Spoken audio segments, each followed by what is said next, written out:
All right, so I did the quarter panel repair a couple months ago, and I never shared it. I had done a video a while back. It was one of the early videos that I did where I didn't know how I was going to fix it yet, but I just went through and showed what the damage was. I was first just looking at it and trying to figure out how was I going to tackle it. I am not a professional body person by any means. I'm really happy. I am proud of the results that I achieved here for my beginner skill set and fairly crude tool set when it comes to this kind of stuff. So I did want to cover it because I think this will be helpful for other beginners. There are clearly some flaws in it, and there's some things that I would do differently next time. Alright, so first part here, pretty straightforward. I am just cutting away all the bad material, grinding out anything that's rusty. Now, on that back panel, there's a little bit of a bad spot up front, so I went ahead and cut that out, and then I used that as a template to make a patch. This one doesn't have to be perfect. It's going to be hidden. The main thing is just getting the angle right to keep that corner in the right position. And this was fun. I think this came out pretty well. You know, weld that in place, and I think the geometry there looked good. Next, I went ahead and drilled a few holes. So I think this whole issue is moisture buildup in that crevice, and I thought it might be better if moisture could drain out a little bit easier. So I drilled a few holes. You know, time will tell if that helps or not. A little shot of rust reformer just to kill off any rust that I might have missed. And now on to the fun part, trying to make the main patch. So again, some kind of primitive tools here, just kind of marking up what I needed, and then making myself using this table as a guide so I can get a nice clean edge across the bottom. And then I was going to cut out the top. Around this time I started watching the Fitzee Fabrication channel, and he does some amazing work. I'm going to link a video in the description that basically covers the main kind of patch welding technique that I was trying to use here. Overall, I think it came out pretty good, but we'll see that here in a second.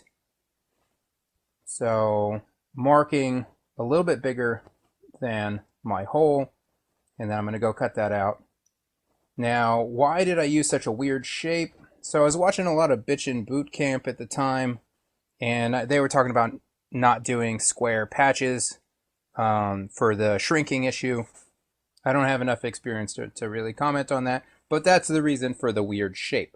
So now into the main part of the Fitzee fabrication mode, which is, you know, it started out with tack welding it on top, and then I'm basically going through one piece at a time and pushing it in, using some magnets and a hammer or something to hold it, and then welding it in place there, and then it comes out really nice and flush. So that part was good. And then here is where my first downfall was. I was going across and really welding it up and grinding it down, and I ended up with a low spot on the weld, and I think it's just a matter of the shrinking from the heating. So I tried to basically beat that out with some, you know, put a board on the inside and try to hammer it out and try to get the shape back to it. I got it well enough, but I think I probably needed to go a little bit slower during my welding, and I wouldn't have had as much of an issue here. So here, going through, trying to check it all, make sure that it is flat enough to where I can cover it with the Bondo, and eventually I got it to a point where I was happy with it. All right, so a little bit of primer, and then we move on to big issue number 2, which is the Bondo work. Now, this was the first Bondo project that I did.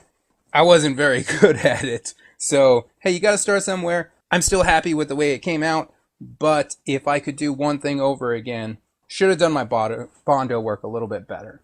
So it is what it is.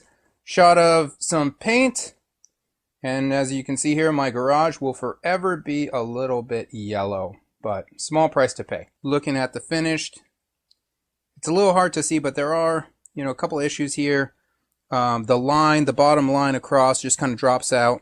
And then there was an extra ghost line there at the bottom. A little bit of overall waviness. Again, I think this is mainly the Bondo work just wasn't very good.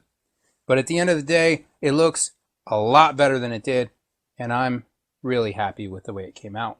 All right, folks, thanks for watching. Hopefully some folks find this useful, and don't forget to subscribe, like this video. Take care, and we'll see you next week.